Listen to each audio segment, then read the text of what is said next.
For our next award, ladies and gentlemen, we'd like to bring Teresa Clarke, the chairman, CEO, and the executive editor of Africa.com. She's also my neighbor at my table, and she's a wonderful person to sit next to, just a sidebar.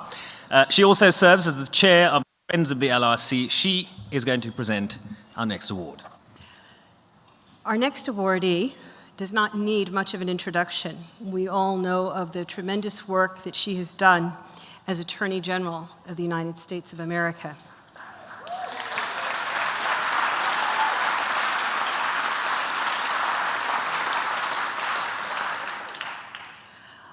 I first learned about this wise woman when I was a junior in college, and she was ahead of me at Harvard Law School. And I had friends who knew her and spoke about her brilliance, her ability to bring tremendous insight to whatever it was she was studying, to the comments that she made in law school, and the way in which she impressed her peers. That's when I first took note of Loretta Lynch and knew that she would go on to achieve great things.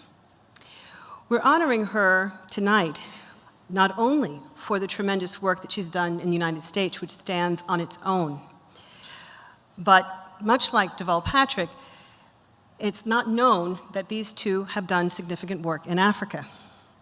And in Loretta's case, she came to meet the LRC when she was on her way to Rwanda. Loretta served as a volunteer legal advisor to the International Criminal Tribunal in Rwanda. This gave her an international perspective that really sets her apart from all others who have served in the top US law enforcement job. She worked in the shadows of Mount Kilimanjaro, traveling to Africa many times over 6 years, helping to train inexperienced lawyers who were serving at the United Nations established court and were given the task of prosecuting those responsible for the 1994 genocide. Her work shaped her and made her into the powerful attorney that she is today. She's been quoted as saying that her work in Africa defined her.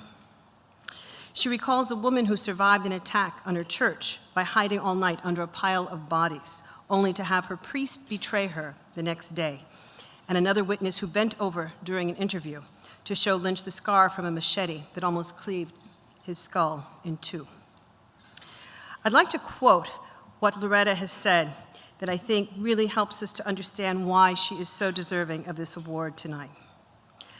She says, "Because whenever we are confronted with the specter of the evil that can walk this earth, we turn to the law to deal with its after effects, to deal with those who would reap the whirlwind and to bring justice to those caught up in the wake. We make that choice even when the twin poles of revenge and retribution are strong on our side." Can we go to the video about Loretta Lynch, please?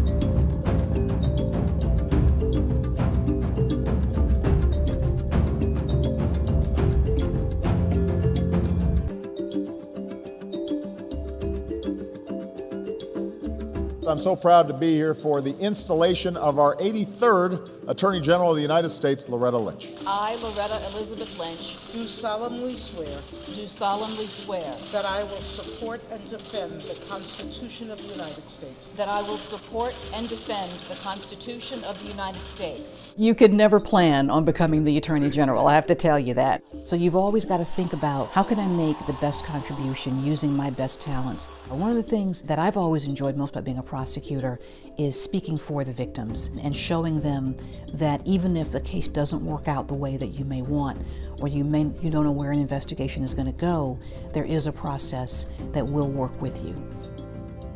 I was fortunate enough to visit the Legal Resource Center of South Africa in the Cape Town office, and we were working on the South African Visiting Lawyers Program. It's a program whereby we bring young corporate lawyers from South Africa to New York and pair them up with, at the time, investment banks and corporate law firms. We talked about law enforcement and police issues. We talked about how to expand access to justice on a whole host of issues, both in the US and in South Africa. What you see through the work of LRC and its predecessors, the hundreds of lawyers who are always either bringing cases against apartheid or defending in criminal court those who are protesting apartheid is the inch-by-inch gradual use of the law to turn that corner, to recognize that human rights apply to everyone, and that South Africa would never realize its full potential if it continued to use the law as an instrument of oppression.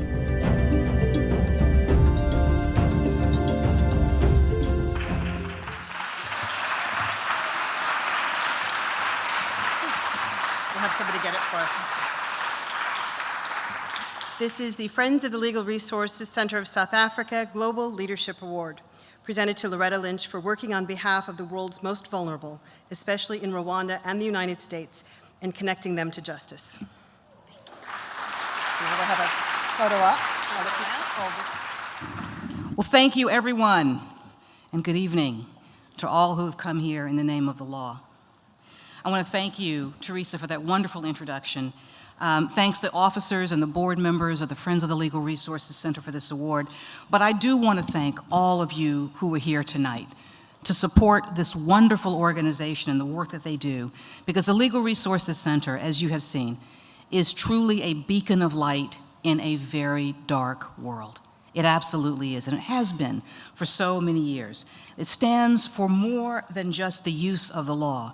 It exemplifies something that's been very important to me. It exemplifies a faith in the law, a faith in the legal system, and a faith in justice as actually a means and a force that can stand against a mindset and a regime that often seeks to use the law to actively become a weapon against the powerless and the disenfranchised. I'm sure you see and hear the parallels between our two systems and our two countries and what we have done with that. And as my own beloved country engages in a full-throated backlash against not just progress, but our own founding ideals, LRC stands as an example of hope, and it stands as an example of resistance, a reminder that we too have overcome before and we can do it again. Now, as we've remarked, these are difficult times in America. It is part of the historical cycle that we live through. But it is especially painful for those of us who are committed to the ideals of America and to the rule of law to watch both the systematic and the systemic efforts to erase and dismantle a legacy of progress and inclusion. And I spend time thinking about this, as you can imagine, as I watch events unfolding in a place where I used to spend a great deal of time. And I was talking to friends the other day and people often ask, am I disheartened by what I see? And obviously I am. Am I saddened? Obviously I am. There are times when my heart literally breaks. But overall, I still remain optimistic about the course of this country. Why is that? It is because a legacy, and the true legacy of the last 8 years, is more than words on paper. It's more than even just laws on the books. Because I was able to travel this country as the Attorney General, and the true legacy of the past 8 years is in fact the awakening that I saw in the hearts and minds of people who before were powerless, were disenfranchised, were oppressed, not just minorities, but also our indigenous people, and the awakening in their hearts and minds that there was a system that could work for them, that this was not just their country too, but a country that owed them the full measure of liberty. And the awakening that I saw of their strength and their power and their voice, that is the real legacy of the last 8 years. And that, my friends, is not going away. It absolutely is not going away.